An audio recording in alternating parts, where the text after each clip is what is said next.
Welcome back to the Marvel Movie Minute, a daily podcast in which we explore the films of the Marvel Cinematic Universe 1 minute at a time. In this, our 5th season, we are looking at Joe Johnston's 2011 film Captain America, The First Avenger. I'm Andy Nelson from the Next Reel Film Podcast. And I'm Pete Wright, and it's the Indiana Bond forest chase. Today we are talking about minute 93, which begins with a serious Steve on his bike and ends with a serious tank explosion. Back on the show, it's Jay Shepard. Hello again, Jay. Hello. Glad to be back here with this serious minute. Very serious. In the forests of, I guess, at the foot of the Alps. Here we are in February, very clear, lush green forest as Steve races around on his motorcycle trying to get to the front door. As he said, he's going to go knock on it. But Jay, where really are we at this point in the film?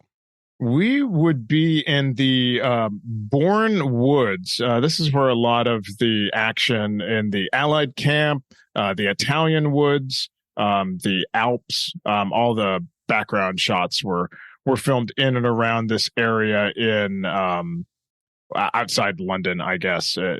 It's Farnham, UK, and people might recognize these trees. You will see you will see these again. This would be the first time you've seen these trees. They will also show up in Thor: The Dark World as Vanaheim. The opening moments of the film where Thor destroys the rock monster. Yep. And it is also the opening woods from Sokovia from Age of Ultron.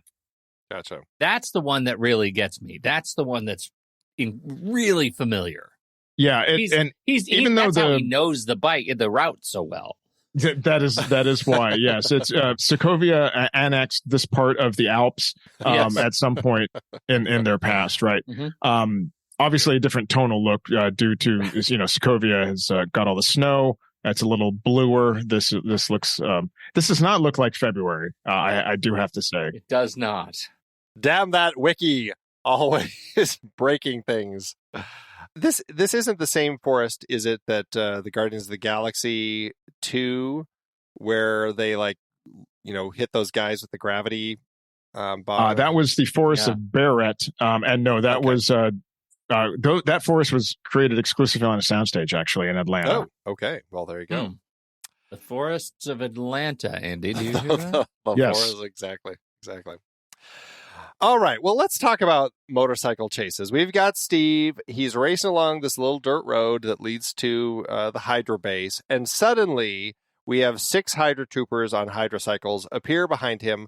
As a reminder, we've talked about them before, but the Hydra bikes are Lindworm 5 motorbikes, and they've obviously been modified for the film to look as cool as they do. This is what they're racing around on, and I'm curious because does Steve know that these troopers appear behind him, or is it just when he gets hit in the shield that signals to him?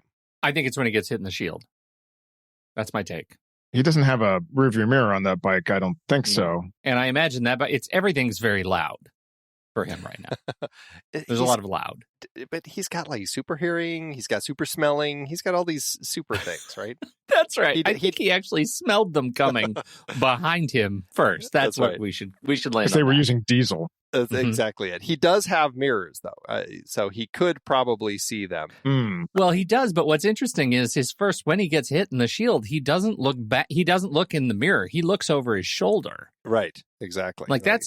That to me is unsafe motorcycling. Use the mirror. Especially with the trees racing by. Yeah, it's okay. Well, let's just talk about the motorcycle chase and in the scope of motorcycle chases. What do you think of this one? Well, I don't know where you're going in the scope of motorcycle chases, but I do have to say when this is the most Spielbergy of military or of maniacal biker entrances, right? The fact that we're following Steve, he rides off sort of to the right, and this flank of motorcycles sweep in from the left and don't interrupt the motion of the shot. It just it feels so good and satisfying to me. Like this entire scene does a great job of maintaining motion of the camera throughout the entire thing, whether we're on the bike with Steve or in front of the bike with Steve or behind them trailing them. It's really, really great. I think it's exhilarating. It's tightly edited, and that's interesting. I would not think Spielbergian as my first thought. Lucasian would be my thought, because of course to me this just screams a forest chase on Endor with Luke and Leia on the speeder bikes. Even the whine of the bikes at one point, a little bit later in the scene, I think there's a little bit of a speeder bike whine sound effect that was thrown in there. And we get a Wilhelm scream in this particular minute, which we're going to have a lot of Wilhelm screams this week. There's one point where it's only a full minute of Wilhelm screams. Pretty much. Just detuned. I mean, the Spielberg and Lucas connections, I think, are strong here. Yeah. My brain went, of course, to the biker chase in Indiana Jones and the Last Crusade, and the moment where Indiana's riding on the motorbike and Henry's in the little sidecar and they're racing along trying to escape the Nazis, and it's a very fun chase. And I guess my struggle with in the scope of motorcycle chases, and this is where I was going with that comment, Pete, is that I feel like this is so abbreviated. Like, it's less than a minute long. It's such a quick little thing. Yeah. And it's like, what are we doing? Why are we making it just to be this long to lead into this? It just feels like in the scope of this sort of scene, I would like to have a little more action, a little more intrigue.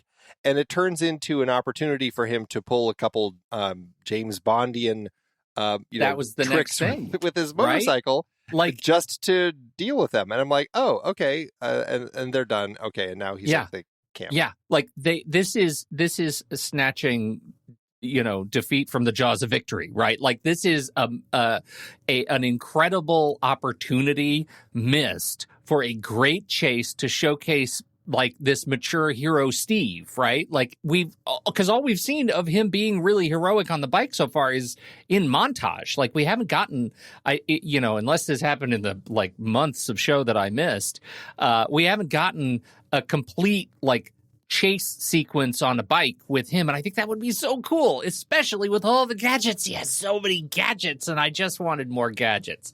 I wanted more gadgets. Flaming tailpipe? Andy, flaming tailpipe. I hate the gadgets.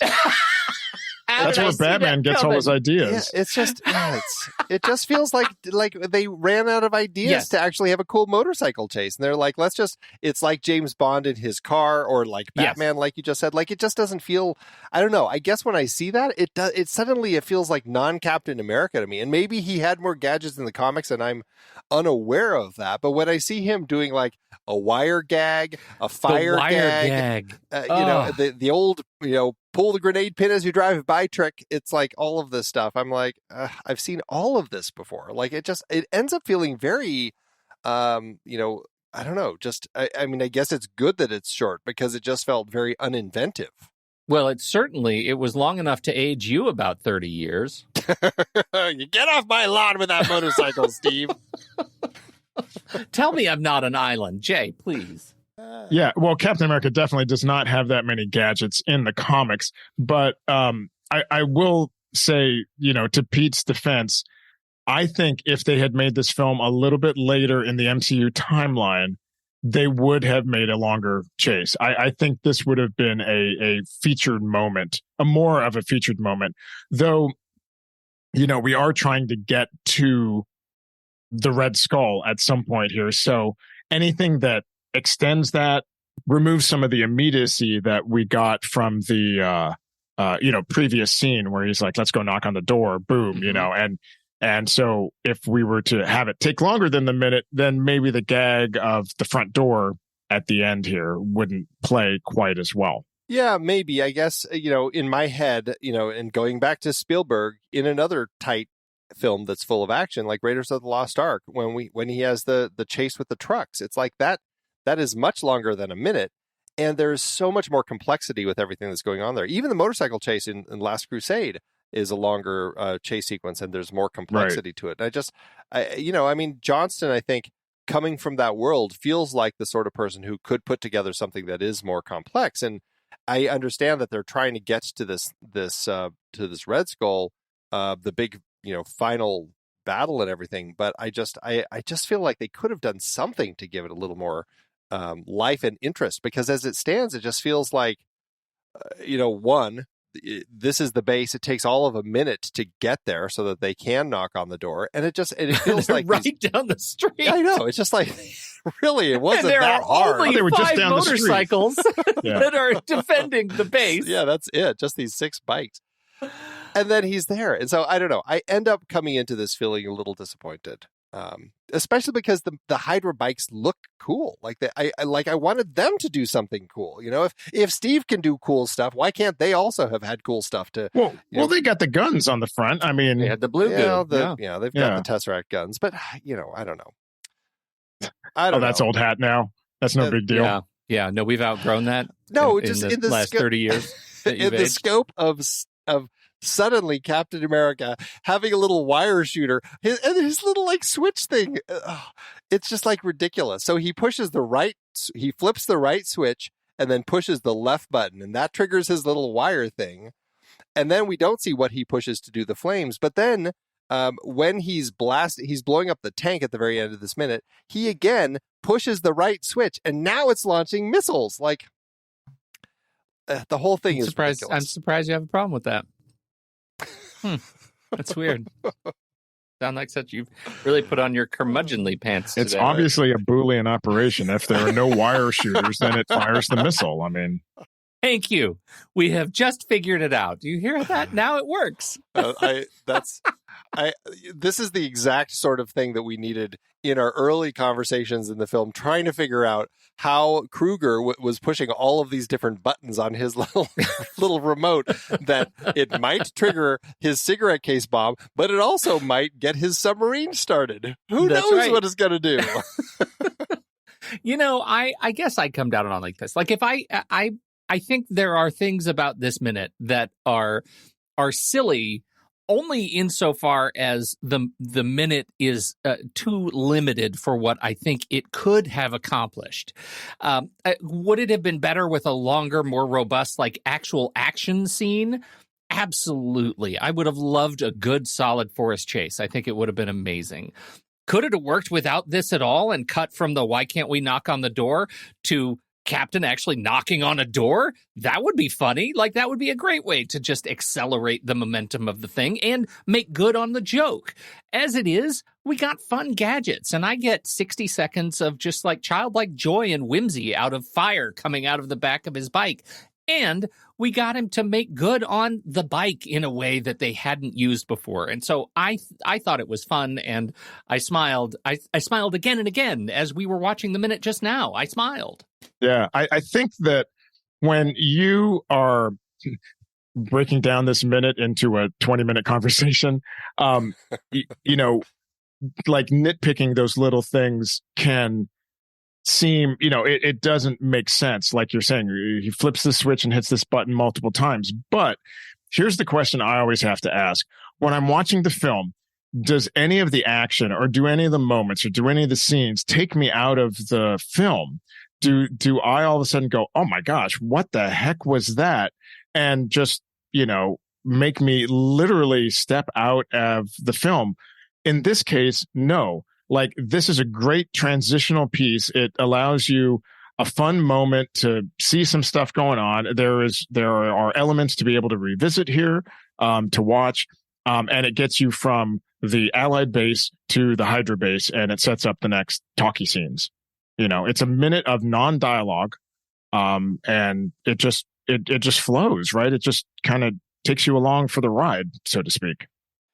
Yeah, I guess my major complaint with it is that, and maybe and this is me not even really having come to this film as somebody who had read Captain America comics or anything. It's just and I mean I understand the joy of having these cool gadgets with the motorcycle, but it suddenly didn't feel like a Captain America movie And this was me when I first watched it. It was like, why is Captain America doing those things with his motorcycle? Like it suddenly seemed like not character based, but hey, let's come up with a cool toy that we can also release with this movie, with Captain America and his bike that, shoots a wire out of the back or something. Yeah. Like it suddenly just didn't feel like, wow, this is Captain America doing the best that he can as he's riding a motorcycle. And maybe that's why I end up finding this more frustrating than either of you. And I certainly acknowledge I'm likely the one who's the only one on my island complaining about this particular scene.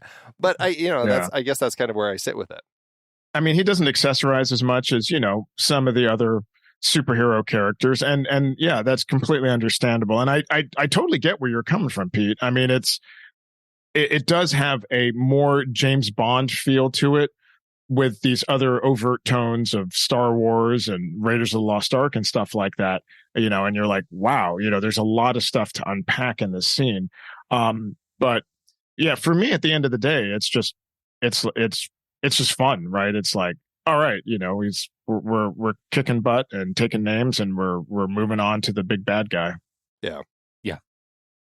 What you would, Andy, I think, when we get to the Winter Soldier, you'll see that the actual motorcycle tie-in toy that was released with that movie actually comes loaded with multiple shields that get shot out of the motorcycle. So I didn't see that bit in the movie. Maybe it was cut in editing, but I think I'm sure that is a toy that you would have some quibbles with. I'm sure it would. Multiple shields, so much vibranium. One other thing that I do really enjoy here before we move on to toward the end of the minute, but it's very funny. Every time we have an explosion with Steve in this film, he always does turn back to look at the explosion. And again, proving that Steve is not a cool guy, right? He's not a cool guy. This is where Steve is. He did it earlier in the film with the montage, and here he is again as he pulls the grenade, or the pin from the grenade, passing those troopers. As they blow up, he does turn back to look at the explosion. Yeah, Greatest Generation, my ass. I want to call out the wire trick. This is always the thing that got me. If I'm going to have a quibble, it's this. The wires go out to the trees. One, that must have taken some extraordinary training for Steve to be able to time that perfectly and know that those were that. I would love to see that in Colonel Flop Pocket. What did we call him? Fiddlepot. Colonel Fiddlepot's training ground for super soldiers. But the first 4 motorcyclists, hydra cyclists, duck. It's the last 2 who are just not paying attention. The last 2 don't see everybody else duck and just duck to be safe. Like, that should be the training thing. If everybody's ducking, you should duck too. Well, you would think the first 2 would be the ones that would get taken out, and the others would be the ones that would duck, right? But then the scene would be over because everybody would get taken out. Just looking at the way they fall, which is a nice stunt. I think that's a great stunt, and anybody who can take a good fall is wonderful. The saddest point, which I know, Jay, you might not know this, but I really, over the long arc of doing this movie, minute by minute, I really celebrate the study of the mouths of the Hydra soldiers. Okay. And I believe it was in some minutes that I missed when they really leaned in on giving the Hydra soldiers the full face mask. So we can't actually see the entire face. So I come at this minute with some degree of lament that I can't actually see the Hydra mouth under these masks. The Hydra cyclists, you'll be sad about the Hydra pilots. They also have the full GIMP outfits. The full Hydra GIMP outfit. I think that was released by Hasbro. Your kid will love to dress like the Hydra GIMP this Halloween. Hydra GIMP. And it keeps the bugs out of their mouths, That's right. Going fast on a motorcycle. We talked about the Wilhelm scream. We certainly get that when they're it's the second one who gets taken out by the fire because the obstacle in front of him is on fire and he hits it and goes flipping off. There's our Wilhelm scream here. Well, and then, right after that, right, when he pulls the pin on the grenades that are on the back of the Hydra bikes, and then we get possibly the greatest nod to motorcycling Cap when he takes the shield out and wedges it in the handlebars on the front. And that's straight, that's an image. That's a Cap image, and we get it right here. And he doesn't make it look too dumb. It speaks to how is he connecting the shield to anything, to his back, the arm. We know it's got the two handles or whatever you call them, the little straps for his arm to slip into. But how is it connecting anywhere else? And Pete, you brought this up in an earlier minute, that likely part of the super soldier serum made him magnetized. And so everything is magnetic. And so the shield just sticks to his back. And likely there's just a big magnet on the front of his motorcycle. Adamantium and vibranium in his arm. Right. A little bit of both. Right. That's right. Everything sticks. At least it's not full Winter Soldier, which is just like he can hold it over his head and it snaps onto his back. It is. This one actually, as I frame by frame it, it kind of looks like he's wedging it in something. You can't entirely see, but it looks like he's like kind of futzing it in the handlebars. Yeah, like when you're riding your and the 10-speed, you've got your brake cables and stuff up there, right? Didn't you take a Frisbee and wedge it down in there when you were of course. Yeah, a kid? All the bicycle playing cards in the wheels. Yep. On your Huffy? On the Huffy, yeah. I'm sure that in their thought process with the motorcycle, they were trying to come up with, okay, he's going to need to do this eventually. We'll have something. I mean, it looks, if you look at it at the kind of the very beginning of this minute and the end of yesterday's minute, there is kind of, we get a little sense with the front of it that there is kind of this center, like a center bar, like a little loop. And so it's entirely possible that he just kind of wedges his straps over that or something. But yeah, seems like something that they came up with. And so here's the thing with his shield is made of vibranium, which takes away the shock wave, right? So like that's why when Thor's hammer hits it, right, he doesn't feel anything, but that also stops the force of the plasma bolts so that it doesn't do anything. I feel like this is going to get in a conversation about if you put Thor's hammer in an elevator, like would the elevator be able to go up or not? So you've opened a can of worms that we've been down this road with the science of vibranium before, and okay, I'm not saying I regret that conversation, but it does make you change the way you look at the shield. Yeah, it's okay. Yeah, there's a lot of issues with it, and I don't fully understand why vibranium in the first place acts differently with the energy source coming from the Tesseract in these weapons. Like how is that still not able, like it still bounces off? I don't know. There are a lot of things that I don't really understand with it. It shouldn't. I mean, it shouldn't. He shouldn't even feel it. But also, he shouldn't be able to carry it, pick it up, touch it. For all I know, he shouldn't be able to even look at it. They shouldn't have been able to paint it. Yeah, there's so many things. Yeah. Right. It's like Vanta Black, but with metal or something. So in this minute, we learned that that when it's shot with blue goo Tesseract pew pew bolts, it can scuff. It shouldn't be able to scuff. There should be. I don't think the pew pew bolt scuffs it. You don't think that's what scuffed it? It was already scuffed. I mean, it was pre-scuffed. It came scuffed when we first see it fully painted. Like they decided we're gonna show you the montage of him finally getting his shield, and it's already been hit with something that's scuffed. Yeah, that was that first shot when he like walks into the church, I think, with the gun, where it's already scuffed, isn't it? It's actually right. It's right before that, because before that, he is strapping it onto his back, and so you get that's the big reveal, and it already has all these marks on it. Yeah, so that's funny. That's a whole thing. Yeah, even more questions now, but okay, I know, I understand. It's ridiculous. Thank you. Did either of you? I got a little confused with the construction of the scene, because we have 6 bikes behind him. We see 2 taken out with the wire, and then he does the fire. And we see one ride through it, catch fire, and then the other one kind of hit a thing. My assumption was the other 2 guys were still behind all of that. But then we cut to, a side shot of Steve looking, and he sees 2 guys next to him. In my head, until I was watching this, I always thought there were 2 more bikers that came up. Did that confuse either of you, or is it just me, reading it incorrectly? That No, may I have thought been the cutscene that Pete was talking about earlier. Oh, possibly. Yeah. Possibly. I guess I always thought that they left right after the fire and they pulled off into a side road to try and get ahead of him.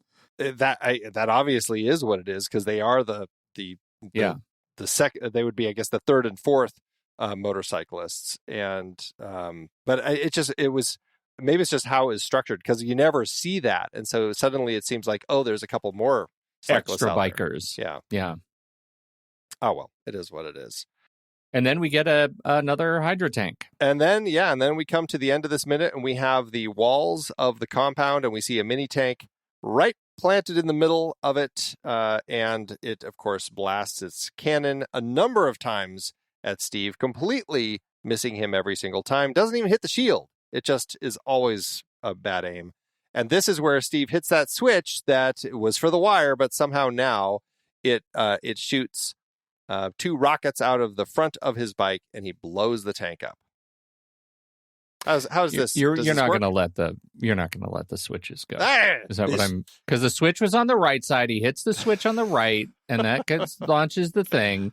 And then on the, I think I have a correction, and I delight in this. I think he actually, when he launches the missiles, it's on the left. Andy, sir, it's a different switch. He pushes top right. On the left side of the handlebar. I believe it is the left side. It's right hand for the button for the wires, left hand for the button for the missiles. Oh my God! Thank you. You've opened a door for me that I had not gone through. The thing is, there are so many switches. I know you're BSing right now, No, and I know seriously. this didn't fix the minute for you. But seriously, I did not. I had not checked to see if it was a different hand and different switches. I missed that there actually are switches on both handlebars. So there are switches on every handlebar now. Yeah, his feet you have to check all switches. Handlebars. If you look real carefully, there's a switch actually switches on his mask right under his nose that he can push with his tongue. And there's also the ones that are they're child safety switches, so that you can't accidentally press them. In order to get the shield off his arm, you have to push in and turn a little bit. Okay, I have no problem with the switches anymore. Hallelujah. But how does this play as far as like the tank? Do you like this little final battle that he has with the tank here? The ominousness of the shot with the tank, where again we're low, tank kind of rolls over the camera to show its girth and might, is scary, right? And of course Steve doesn't flinch, right? That's the whole point of this, is that he doesn't flinch when people are coming at him with guns or with other implements of destruction, and especially not with a tank. It's just like, all right, he's just going to barrel on through this. It's who doesn't want to be Captain America in a situation like this, right? Yeah. Well, and I suppose this speaks a little bit to what you were saying the other day about in the briefing room, how Steve really is get from point A to point B as quickly as you can. And his whole thing at this point is just like, I'm going to take that tank out because I need to get right past it.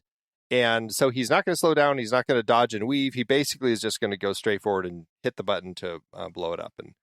And then drive right through the explosion. Yeah. Or right over it, as we'll find out tomorrow. Yeah, in this case. But we don't know, because this is such a frustrating minute's end. Mid-explosion. It's a fantastic cliffhanger of a minute, because literally the tank blows up and we cut. And that's the end of minute 93. What we call a real Quibi cut. Oh, Quibi. Is that still a thing? No. It's just by joke Roku. Form now. Yeah, it's only a joke that lives on our shows. We love making fun of Quibi. What a mess that was. All right. Well, let's come back tomorrow. We can talk more about the rest of the knocking on the door, and we'll actually get to see what that means. So for now, Jay, remind everybody where they can tune into your shows.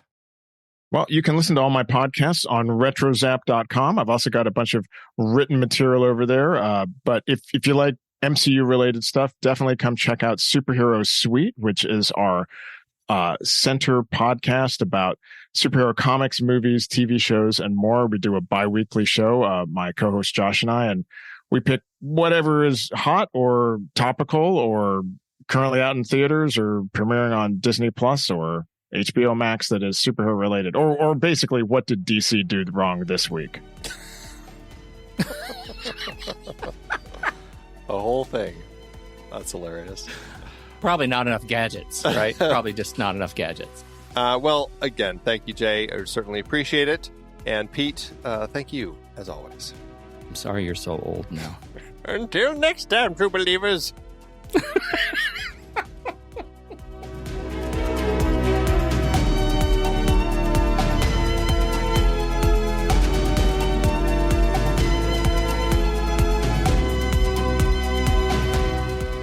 Marvel Movie Minute is a production of True Story FM. Engineering by Andy Nelson. This season's music is Spread the News by Anthony Vega, and this season's show art is by Winston Yabo.